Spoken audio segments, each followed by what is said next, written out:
Wastelanders has finally been introduced into the world of Fallout 76, and this release is meant to bring back all of the players who abandoned 76 in its initial release window. I remember many YouTubers also abandoned Fallout 76 and decided to make other content either in their respective Bethesda franchises or otherwise.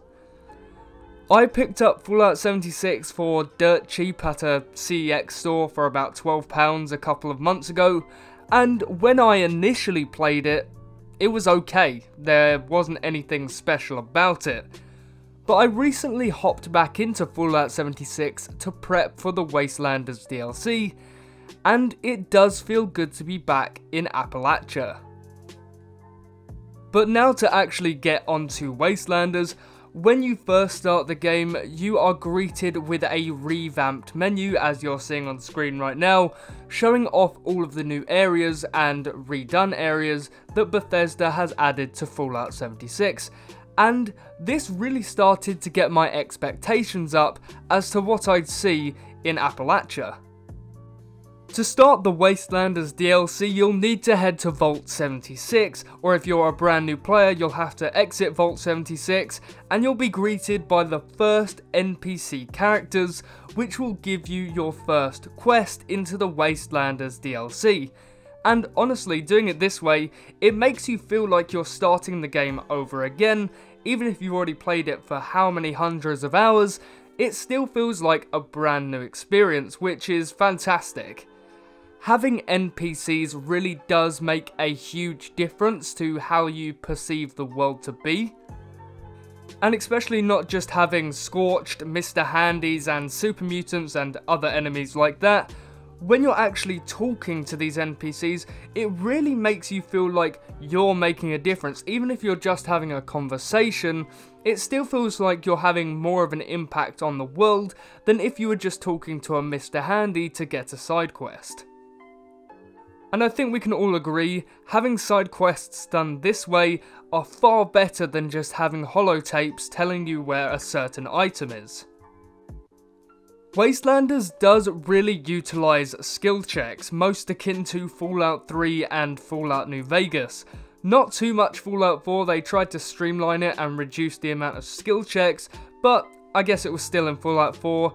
And so Fallout 76 really tries to incorporate the Fallout feeling. I know it's a Fallout game trying to incorporate a Fallout feeling, but honestly it does make a massive difference.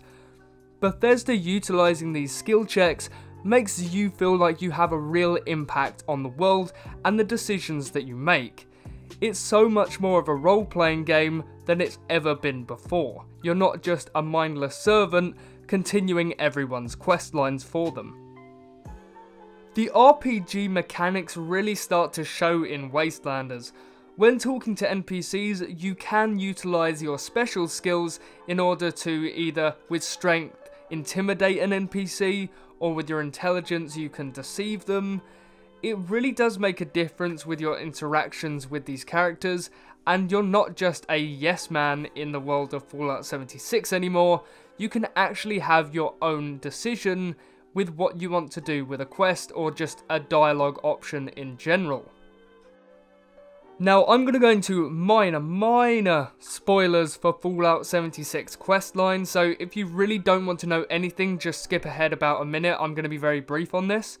But there's a character called Skinner, and when you first meet him, he believes you're a ghost, and you can either convince him that you are a ghost, or you can just tell him that he's mental. Now, the main thing that I love about this is the way that you can finish the quest. Skinner only offers you a Protectron body for a character called Polly, but if you snoop around inside of his shop, you can find an Assaultron body, which is the optional option, I believe, and it's just fantastic to see the amount of diversity that has gone into these quest lines, and it's not just go there or get this and just be done with it. You actually have a choice in how you finish quests, which I think is really nice, so well done to Bethesda. Now, I spent about 4 hours straight just doing quests back to back, and I didn't feel alone in the world anymore. Now, this is also because there are more players in Fallout 76. Fallout 76 has certainly seen a resurgence of players returning to Appalachia, but mainly because I play Fallout 76 solo because I can't get any of my friends to buy Fallout 76. And in a way for me, this is going to sound really strange, but it really feels like a Fallout 4 DLC, mainly just because I play solo and because the voice acting is so well done in Fallout 76. I cannot stress you enough how much better, in fact, it is than Fallout 4. You really get engaged with these characters and listen to what they have to say. And when I say listen, I mean like really listen. You really want to know who they are, what their intentions are, and what they want to do in the world. Whether they're a bartender, or even if they're just trying to set up a camp in Appalachia. One thing that I really feel was lost with Fallout 76 in its base version was the lack of compelling quests. But with Wastelanders, the quests feel compelling enough that you just want to keep playing them continuously back to back. Most quests are really interesting and seem to have a purpose in the world and the overarching story, and it's not just go over there, kill that guy, loot what he's got and come back. You can really see that Bethesda have tried to do good by the Fallout 76 community and trying to get as many players to return to the game as possible. All of the NPC characters that I have met so far are quirky and have their own charm to them. Even the NPC that stands outside of the Wayward, which will be your main base of operations for the start of the game, actually takes an interest in you as a character and doesn't just have passing remarks when you walk past. Now, I just thought that I would clarify, I haven't finished the DLC yet. I've played about 6 hours of it so far, so I believe that I have a somewhat reputable stand on how I'm perceiving Fallout 76. Now, there may be people that have already finished it somehow, but I have not finished it yet, and I'm not one of those people. So, if I mess up on a few things, please don't hate me for it. I just haven't experienced that far into the game as of yet. So, I am still yet to experience everything that Wastelanders has to offer. What I have experienced so far has been great and engaging, and it really should have been like this at launch. And in fact, I do wonder what Fallout 76's community would be like if this was the state of Fallout 76 when it launched. It's just quite a strange thing to think on how the community could be so different to what it actually is now. Now, I'm not going to be blowing smoke up Bethesda for this entire video, that wouldn't be fair. Now, this is a Bethesda game that we are talking about, and I have had many issues, let's say, with Fallout 76 as of now. I don't know if this is just because of the Wastelanders DLC and how it hasn't had every patch available, but I've had crashes during quest lines, primarily when I leave buildings. It always just disconnects me from the server, which is quite frustrating and it really takes you out of the experience, but that's just one of these things that happens when you're playing an online game. I'm pretty sure it just happens with every other game at some point, but it really did take a certain amount away from my overall experience.